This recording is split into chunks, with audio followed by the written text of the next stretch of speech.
All right. Attempt number 8, I guess. What's up? Uh, this is it, the Country Club podcast or whatever you want to call it. That sounds so cringy. I don't know if it's gonna stick. That name is gonna stick or not. So I guess we'll see. But the Country Club, what's it about? What are we doing? Uh, Basically just some guy rambling. Might be other people. Sometimes might just be me. Who knows?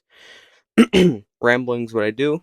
I'm like a professional rambler or like yapper, depending on who you talk to. Um, Nothing crazy. Nothing crazy. There's no big script behind it. There's just me talking. Not obviously, but I have notes on like stuff I want to talk about and stuff I want to bring up. But it's nothing, we don't have to stick directly to it. So, yeah, I make music. Um, Nothing special, but I enjoy doing that.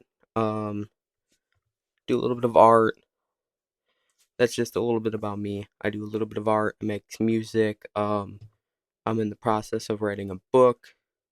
I have no idea when I'm gonna be done with it because it's more of like a novel, sci-fi based, science fiction, whatever you want to call it.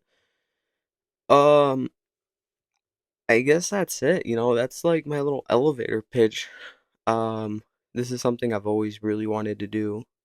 I always talk about doing it. Let's sit down and talk, and you know, here I am, attempt number 8, I think. So, um let's go, I guess. So many people are doing podcasts nowadays, and it's like, let's get in on it. It's the trend. Let's see if we can't start one ourselves. So, I literally looked up on Google like what was the first thing to do, and it was, well, you can download this app or you can download this app. And I'm like, oh, okay.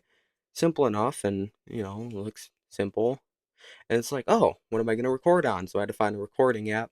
And because I make music, I already knew a few recording apps. But, Apple has the great app of voice memos built into the thing. So I guess it works. And like longer recordings don't take up as much space. So like I can record a 3 hour long audio and it's seriously like not less than a megabyte or whatever it's called, which is super awesome. It's so easy nowadays because all you seriously need is a phone and a microphone to get started, and I think it's a great option to get out there.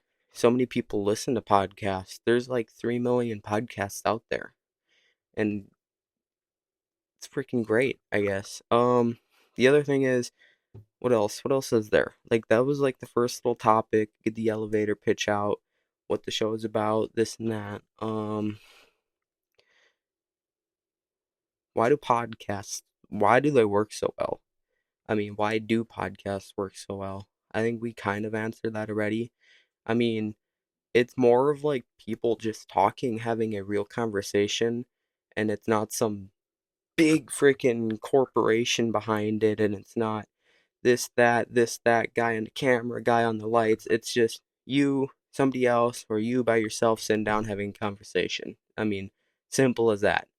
Phone, microphone, whatever you're recording on laptop, and you can sit down and talk about whatever you want. Basically, you have the freedom to talk about video games, real life events, global news, talk about movies coming out, this and that, which is all things that sound very fun to talk about. And I'm down to have a conversation talking about it and having fun in the process. So why not? I mean, yeah. Um, there's gonna be a lot of big pauses in between different things I say because I'm just looking over at the notes. Like, did I say this? Did I say that? Um, yeah. I mean, I'm a pretty introverted person and extroverted or whatever the words are, and it's kind of a superpower or like a blessing and a curse at times because I can sit there and watch people in a room and I'm like, okay, this person's about this and this person's about that, and you can kind of just figure out who your people are just by watching, And then at times it's like, oh, I'd rather watch than talk, but then I'd miss out on something. So it's kind of a balancing act of watching and listening and not really joining in on the conversation, and then knowing when to inject yourself in a conversation, which is, um, like I said, a balancing act. And I think me personally, I've gotten pretty good at doing the balancing act of watching, listening, and then talking, because I've seen so many people having a conversation and then a third party person who just walked in the room or who didn't even hear the first part of the conversation try to talk about it. They could be talking about giraffes, and this person doesn't know what they're actually talking about. So they're like, "I like sea lions." What? That's not even. So I feel like some people having conversations and whatnot, you should just really sit back and watch before you join the conversation, or else you're just gonna look dumb, you know. And that's kind of what I do. I'm very watch, or even just like listen, whatever, kind of find your middle ground. And you know, I don't know, I think I was going somewhere with that. I forgot where I was going, I guess. I do music, like I said, I do the music, and my main thing is rap, but recently I've been listening to a lot more country music than I used to. Like last week, my top 5 artists on Spotify were just all country music, from Morgan Wallen, Zach Bryan, Luke Combs, all great musicians. And I think music plays a really big part in how somebody can think, you know? Some music will fuel you, some music will cause different emotions, and I think it's very important to have a very broad or wide music selection, because some days I want to listen to rap music and it's not like the something you can't understand. It's like real rap. But then the other days I might want to listen to country music, just depending on the mood I'm in, or like if I need fuel or not. If I'm like in a day, if I have like a day coming up where it's gonna be a longer day, I'd like to listen to like the pump up, fueling kind of mood music. So I might listen to like some crazy Eminems or MGKs, or who else is there that I really listen to? I mean, like Kendrick Lamar and stuff. But there's other days where I might want to take it slow and chill. Like even earlier today, I took a nap, and like I turned on this little small playlist I made called like sleep slash chill, and it's just filled with a few country songs that are like very low beat and nothing crazy. And I just laid down, I fell asleep, I woke up in between a couple of songs, and it's like, just depending on what you listen to is how other people, or like depending on what you listen to, affects on how you act and how you reflect as a person, which is, I think, is pretty interesting. Like I said, sitting back watching people, you can tell who someone is just by watching, which is like really freaking interesting. I mean, you can look at someone and talk to them, and then you ask them what their favorite songs are, and it's like, really? Okay, that makes so much more sense, you know? The really hyper person in the room might have the broader, wider music uh taste, and the more quieter, kept to themselves, or like person who hasn't really joined in the conversation might stick to their, you know, punk rock or whatever.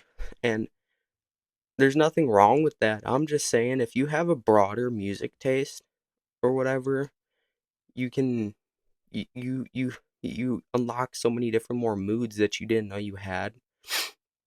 Like, I think last year, mid-year, I really got into Machine Gun Kelly and that album he released. And first of all, I was like a D1 hater on that dude. Like, I freaking hated on it all day.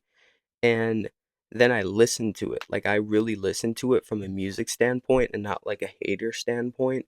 And it really put me in this freaking mood of creative awesomeness. Actually sat down and watched the documentary on Hulu about it and everything else. And I'm like, whoa, I didn't really see the side of MGK before that not many people actually care to see or care to get into. Like, it was crazy. And I'm just saying, like, I'll go through these different moods of music and it'll like affect like how I'm feeling for during those different mood swings of music taste. So I'll be listening to like MGK 1 month or like half of a month, and I'll like be like more pump up, like, hey, let's go do this. Or I might be listening to like an old Eminem album or an old Ice Cube album or even like a new Morgan Wallen album, and it'll just put me in this better mood because it's like new music that you haven't heard of and you're actually listening to it from a music standpoint. I don't know if that makes any sense or not.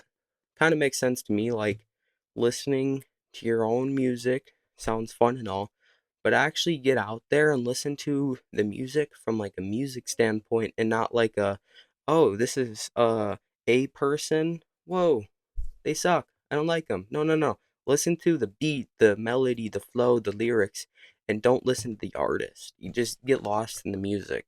Music's a great thing, I guess. Um, that's funny because in my notes I did not have that planned. That little um, whatever you want to call it, rant. That was not planned. Let's see here. Asking questions is one of the most important things you can do. One of the most important things. I don't know if I said, but like, ask more questions. Get out there, have fun. When you're in a conversation and you're just, yeah, it reflects on like really who you are. And I think asking more questions is obviously number one, how we learn a lot more and how we get better at understanding things. And if you're not open to asking questions or having questions asked to you, then you're not going to grow mentally as a person or whatever, which is like one of the biggest things is growth. Once you stop growing, I think I heard this quote from somebody the other day, said it was Muhammad Ali. If you are 20 and then you live life for 30 years and you're the same person, you just wasted 30 years.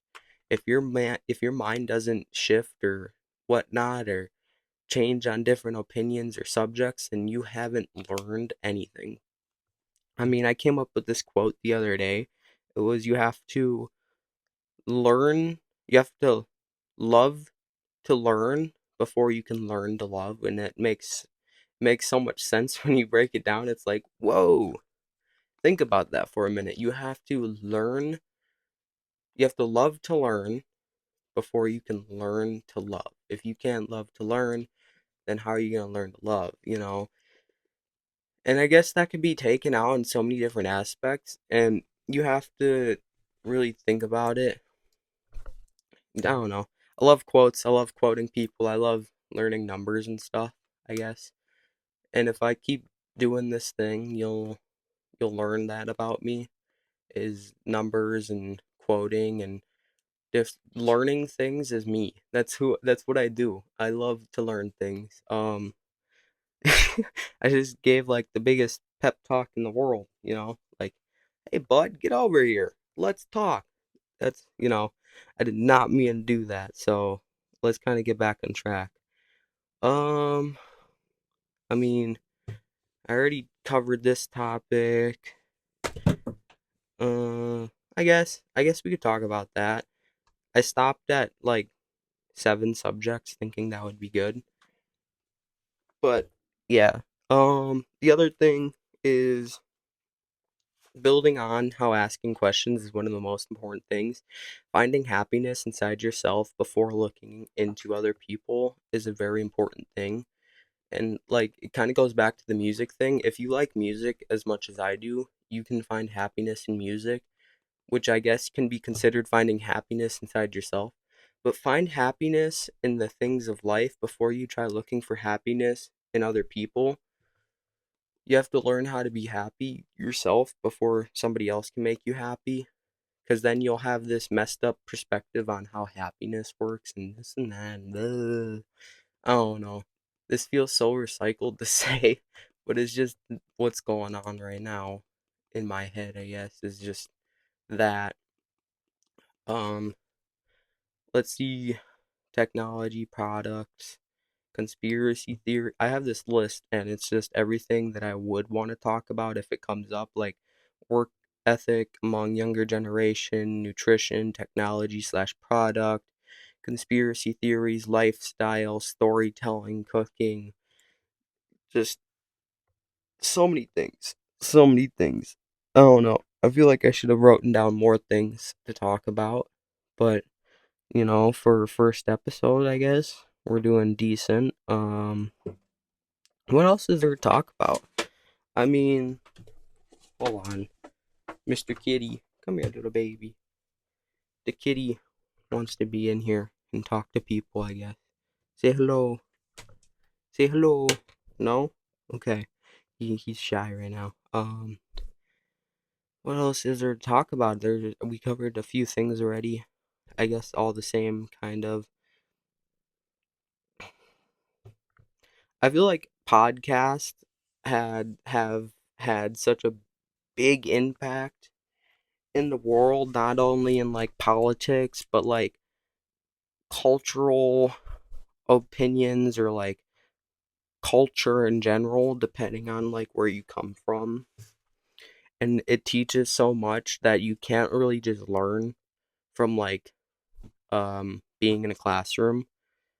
It's different perspectives and different opinions, and if you hear other people's opinions, it'll change your opinion or like might teach you to be open to other opinions and stuff. I don't know. But podcasting has changed the world of talking because it used to just be like the late night talk shows that dominated everything, and that's all you had. It was like three different talk shows all the way back in the 60s. Now you have the podcast. Sorry, I thought my thing was on mute.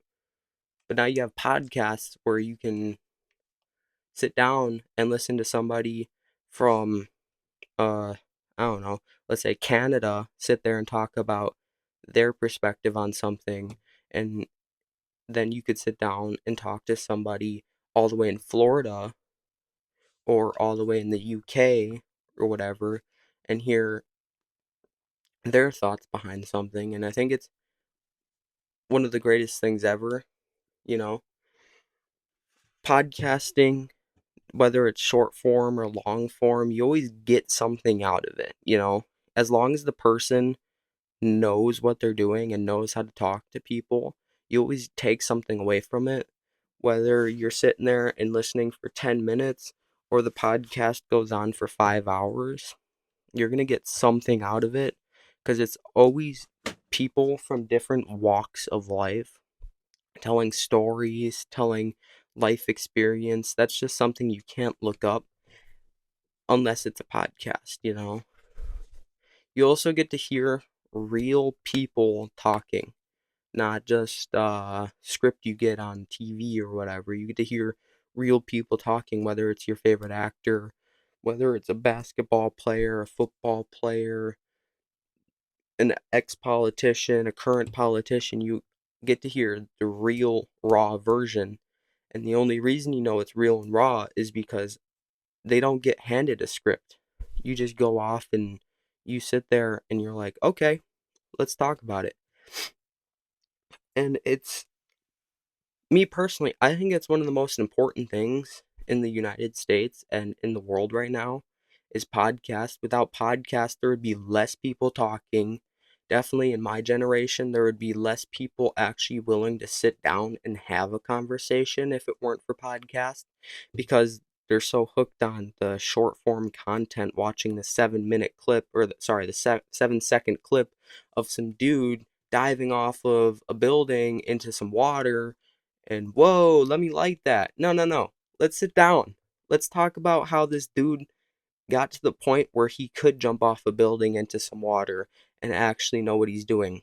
Let's sit down and hear about this dude's come up instead of just watching a 7-second clip. You don't actually get anything from it unless, like, no, you actually seriously don't get anything from watching a 7-second clip of somebody doing something that could be dumb, something that could be smart.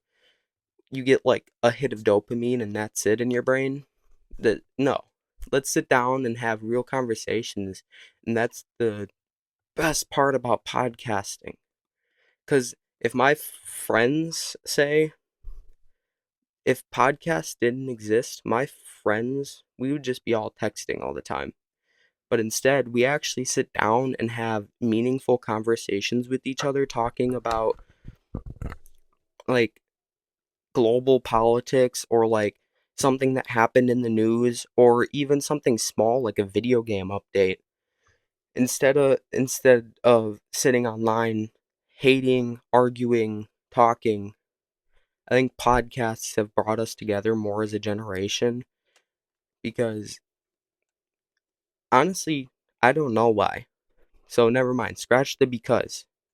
I could sit here rambling on, coming up with ideas and theories on how and why and what happened to everything to get to this point of podcasting being like our last real human interactions. And I guess you could go back and be like, all right, well, one of the first real big podcasters is Joe Rogan. He started in 2009 in his LA apartment on Christmas Eve or whatever, I think the first episode was. And it wasn't even considered a podcast back then. He was just sitting in his freaking room with his buddy Christmas Eve and went live on Twitter, actually, when it was called Twitter. And actually no, back when like Twitter was still like a website. People looked up www.twitter or whatever.com and went to twitter.com, and it wasn't an app because the iPhone just came out like 2 years ago in this story and this and that. So I guess you could say that's where the podcasting came from. Without Joe Rogan, we wouldn't have modern day conversations. We'd still be ruled by the Hollywood late night talk shows and all the other stuff that's complete BS. It's garbage, you know? I guess you could say that's where podcasting came from and stuff. But it's a very powerful tool. It gives so many people a voice. Whether you listen to like the Theo Vaughns or you listen to like I like this one about Minecraft or these two Minecrafters explore different topics and this and that. Very powerful thing. I think without, like I said, without podcasts, we would be in a state of um less talking. It would just be more arguing online. I think that's where we'd be.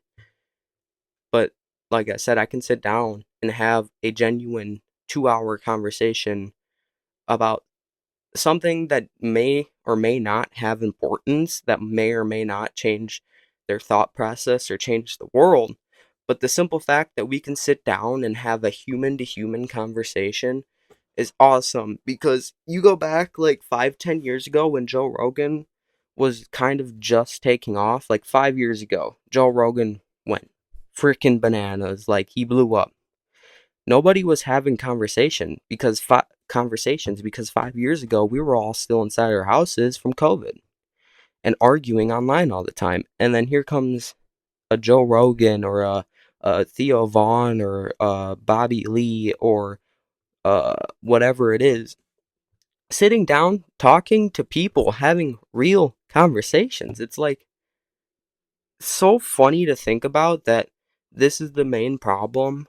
One of the main problems in the world right now is people would rather sit at home on their couch, be 400 pounds fat, and just sit here on Twitter, blah, blah, blah, blah, blah, blah, blah, blah, blah, blah, blah, arguing with people that may or may not even be real, like robots. Like, come on, dude. Let's go out, go to the park, go walk around. Hey, I like your shirt. Oh, thank you. I actually bought this shirt from this store. Go start a conversation. It's that simple, dude. It is not that hard to do. I understand some people struggle with it. So let's go out and talk to our brother, our sister, our mom, our dad, our aunt, our uncle, whoever it is. go out and have a real conversation, you know? I mean, it's simple as that.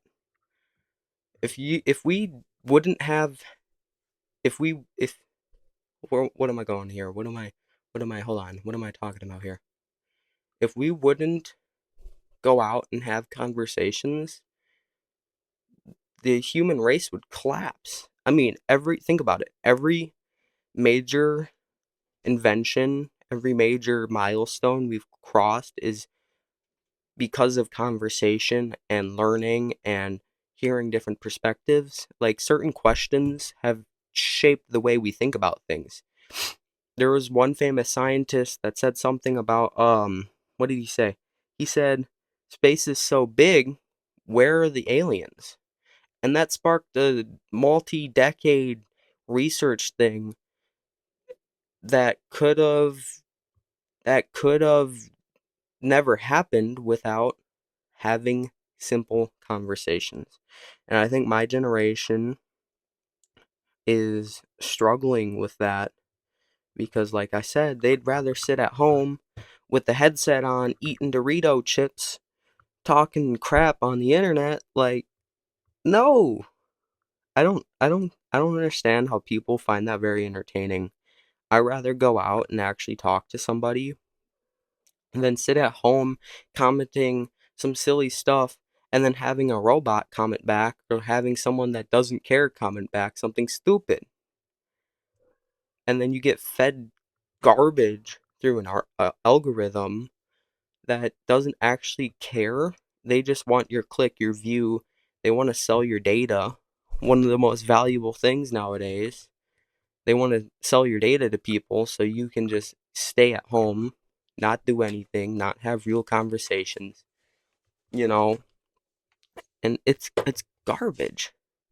I mean, I look at podcasts as these like holy things, crazy things. You go back 100 years ago, and it was like, okay, maybe not 100 years ago. You go back 75 years ago, and it was just the rich that flew on airplanes because that's what they did.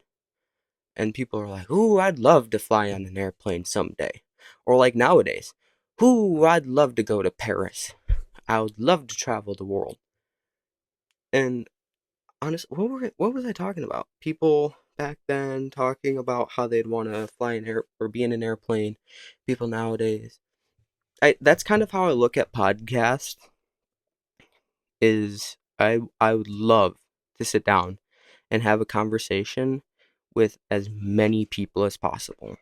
It doesn't matter if like they're an electrician, a construction worker, or they're a top level chef, or they're the most famous person in the world. I would love to sit down and have a conversation with every single person that I find interesting. Because I find every time I sit down and talk to somebody and have a real conversation with them, it opens my eyes. They'll tell a story, they'll give me a bit of, what's the word? Knowledge on something. They might tell their perspective about something, but just sitting down talking to them, I find is like so amazing. And I think I'm like circling at this point, but like what I'm really trying to get at is my generation, not I'm not saying every single person, but 99% sit at home, talk garbage, and they have like their three group of friends that aren't really friends because they're always competing. They're always competing. They're not actually trying to better each other. And it's like, hey, come on now, let's actually sit down. I think it makes people a lot smarter and a lot more humble when you're talking to them and you're just actually sitting down and you're like, all right, what do you like to do for fun? Oh, I like cooking eggs. Talk about eggs. They might have more knowledge about eggs than the average human being. And the only way you find that out is sitting down and talking to them. And my generation lacks the skill of having conversations. And I'll sit down and talk to somebody that's my age and there's nothing going on in their head. Like, and I'm not even trying to be rude, but you can sit there and talk to them and the only three things that they talk about is nonsense. Complete nonsense. It's like, what do you want to do when you're older? I don't know. I'm having fun right now. Okay. Did you hear about that one thing that happened in the news? Okay. Like, they lack the skill of having conversations, and I just, like, how did we get to the point where having conversations is just, with some people, it's like, whoa. How did we get to the point where it's like, what the heck is going on in your head? Because it doesn't seem like there's a lot going on in your head. Where did you go wrong?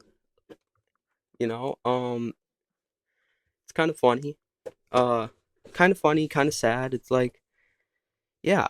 So next time you see someone or you go out and you see someone that's not like talking or whatever, or you will just really want to talk to someone, just talk to them.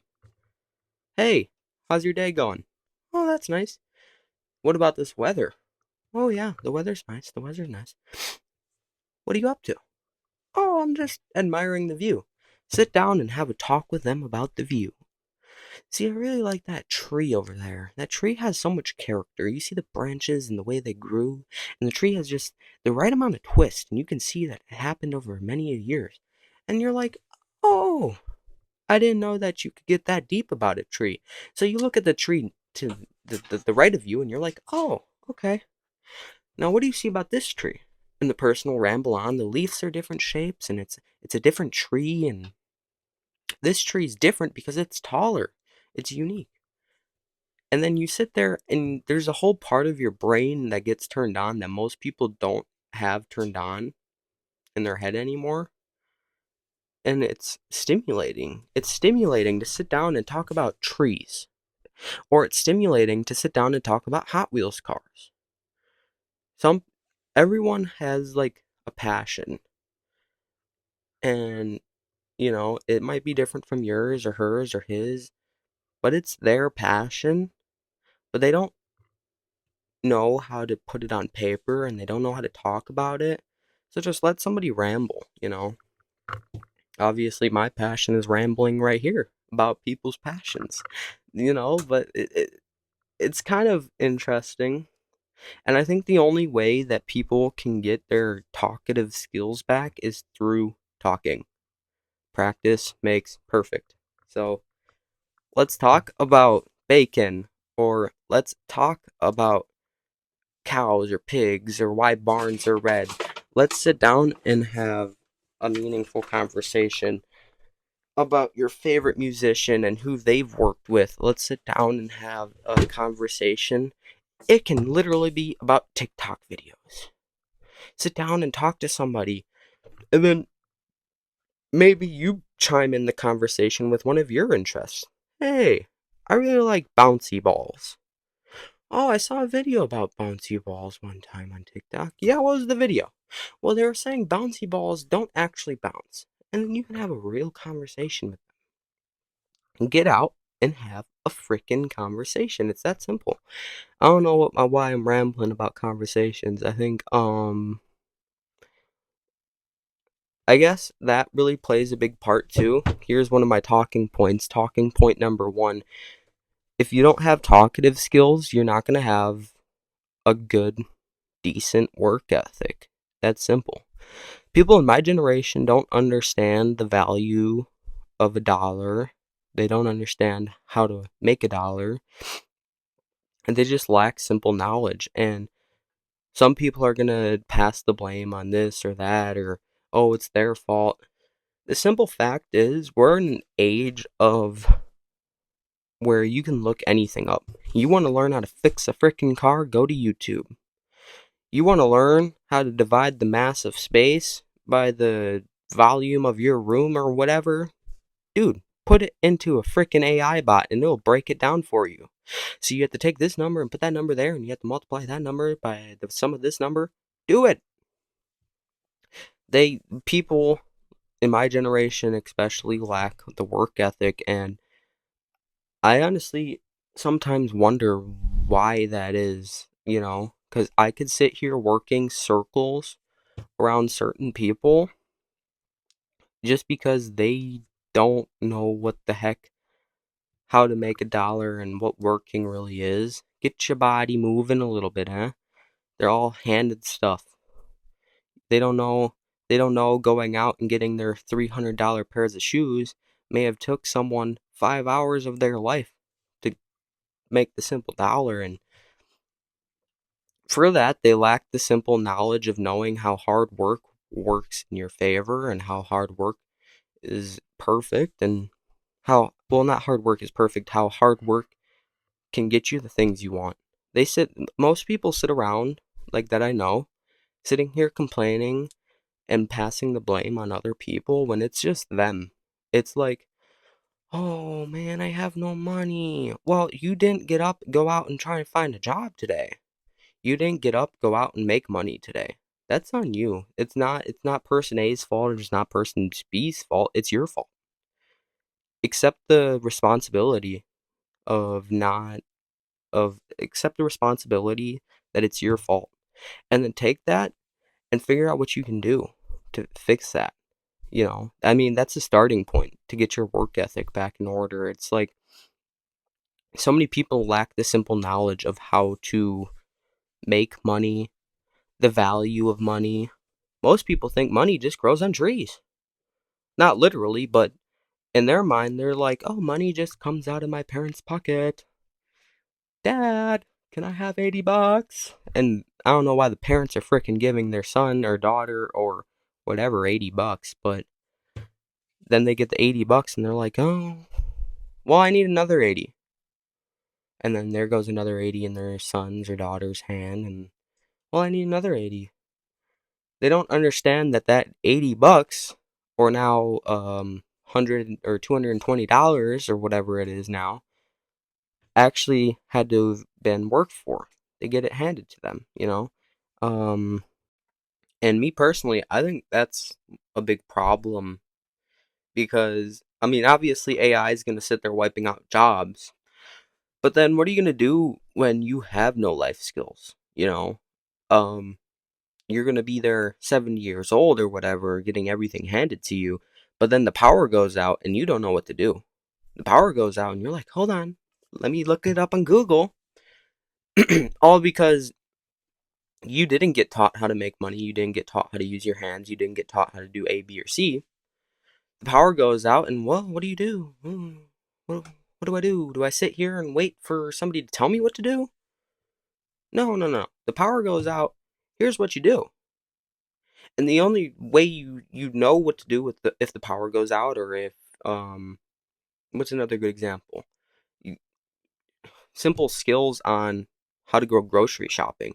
Oh, well, looks like we need to go grocery shopping. How do you do that? Well, you lack the simple skills, and I think the only way we learn skills is through working and going out and observing and doing and this and that. And most people aren't going to know how to do that. And then when AI comes through and gets rid of every single job, or 98% of the jobs, there's going to be so many people without skills. So it just, depending on like where you are, if you don't want to know anything and not know the life skills and just get everything fed to you by somebody else, go ahead, sit there, be a bum, don't do nothing. But if you want to actually go out and learn skills, go get a job. you know Go get a job, get hands-on experience, talk to people, learn stuff, build a work ethic. Understand that everything you want and everything you have has to be worked for, especially in like a society based around money. And if you don't go out and actually learn and stuff, then you're going to sit there 20 years down the line and AI is going to sit there teaching you everything. But what I'm saying is, if you're on the other side now, where you actually go out and you get a job and you do A, B, or C, and you learn how to get your hands dirty, how to fix a car, how to do electrical, how to do plumbing, how to build AI softwares, how cities are built, A, B, and C, then you're going to be like one of the last real people out there with real skills. And you're going to be the top 1%. Because right now, the top 1% is anybody who has, I don't know, like, let's just say $2 million, a house, a car, a dog, a wife, a daughter, a son, a goldfish, whatever.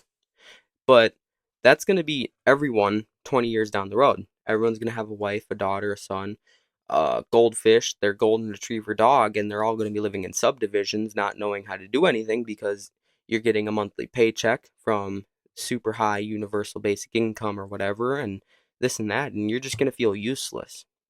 Unless you actually go out and learn these skills, then you will literally be the top 1%, because 80% of jobs that AI is going to destroy is office jobs where you're already sitting around not learning anything, taking, receiving phone calls, moving data. Those jobs are going to get wiped out. The only jobs that are going to be left for now is the plumbing, electrical, and this and that, and that's eventually going to get wiped out because what's the point of doing that? We're going to perfect it. You're going to sit down someday and not realize you have no idea what you're doing. You could have went out and got a job learning electrical, or went to college learning electrical or plumbing or whatever, however you go out and learn that, but you didn't. And now you're not part of the top 1%. And if you want to get your head through the door and learn how to do plumbing and electrical, well, sorry, we already have all the people we need. So you're just going to be stuck in this cycle of not knowing how to do anything. You're going to be a bum. You're going to sit there watching stuff on your little VR goggles, and you're going to be like, oh, should I go outside? No, I'm okay. You're going to be dumb. You're going to be dumb. Go out and get a job. Go out and break your arm. Go out, break a leg. You're going to learn, well, my leg's that easy to break. Maybe let's be cautious about this. Maybe let's try this differently so we don't break our arm next time. Get life experience. Without a good work ethic or life experience or knowing simple things on how to go grocery shopping properly, and it doesn't help that you can go on your phone and order groceries and stuff. I mean, I guess that's a valuable option to learning how to go grocery shopping, but you don't get the human interaction, the human experience of going grocery shopping. And then there you go again. Your child's not going to know how to walk because you didn't get up enough and walk around and build it into their framework of walking. I think that's a little bit of like an extreme example of like whatever, but it kind of gets the point across. Not getting out there walking, not getting out there talking, not getting out there working, not getting out there this, you're going to be the 98% of people that are bored.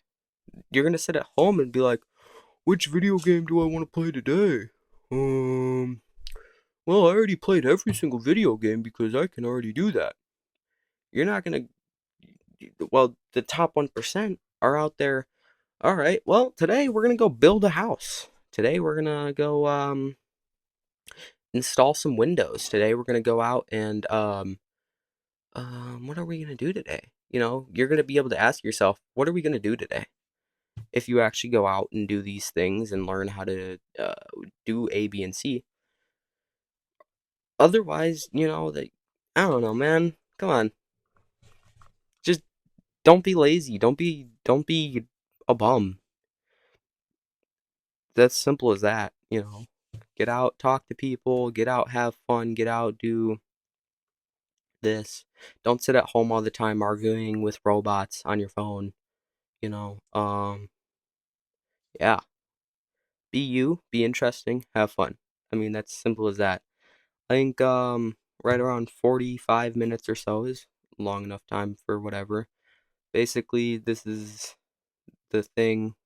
No proper upload schedule. We're just gonna upload for now and then figure that out later down the line. But I just wanted to sit down, record, have a conversation. I think this one was a very productive one. I don't know. That was my very raw opinion. I didn't have time to really sit down and be like, you know. Yeah. Just if you like it, let me know. Like it, do whatever you're gonna do. And yeah.